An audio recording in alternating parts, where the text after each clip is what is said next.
ভাই গ্যাস কত করে? গ্যাস তো 1600 টাকা বোতল। নিবাই কয়টা নিবাই? আর না ভাই গ্যাস তো আমি বেচতে ছিলাম। আপনি গ্যাস বেচ ভাই? ও ভাই আমি গ্যাস বেচতাম। কয় বোতল বেচবেন তাহলে?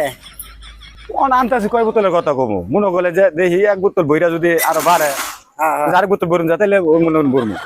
গভর্নমেন্ট মানে বুঝলাম না। এই যে আইনের গ্যাসের বোতল আছে না, গ্যাসের বোতল। এই গ্যাসের বোতল ফুল করে দিব আমি। আচ্ছা কেমনে বইরে দিবেন কি সমাচার আমি তো বুঝতাছি না। বুঝতাছি না। কোম্পানি থেকে দেয়া ভাই, যমুনা কোম্পানি, তারপরে এই কোম্পানি আছে। আমি বুঝতেছি না। আপনি কোন কোম্পানির মাল দেন?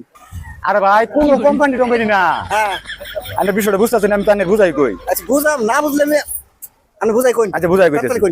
মনে করে গেছিলাম ডাক্তার ডাক্তার গেলে ডাক্তার কইছে কি আইনের পেটের মধ্যে খুব গ্যাস, প্রচুর পরিমাণের গ্যাস, গ্যাসে পেটটা ভরা। দিল্লি মনে করলাম যে পেটের মধ্যে যেহেতু গ্যাসে ভরা, আইনের গ্যাস ট্যাস বেসুর আমি ওটা ফাউ গ্যাস মনে করলাম যে আরে লাভ আছে কিছু টিয়া যদি দিনে নেয় মনে করলেন গ্যাস আনের বইরে দিয়ে দিতাম বোতলটা বইরা। কোন গ্যাসের কথা কইছে তোরা? ডাক্তারের বলে গেছে গ্যাসের কথা কইছে। আরে বেটা তোর পেটের মধ্যে গ্যাস হইছে, এটা তোর মনে কর ট্যাবলেট খাওয়া লাগবো, খাইয়া ওই গ্যাস কমাই লাগবো। এই গ্যাসের সাথে তুলনা করবা কুই পাগলা ছাগলা আইতেছে। ভূতাই দেখছি এরকম রাম ভূতাই দেখছেন।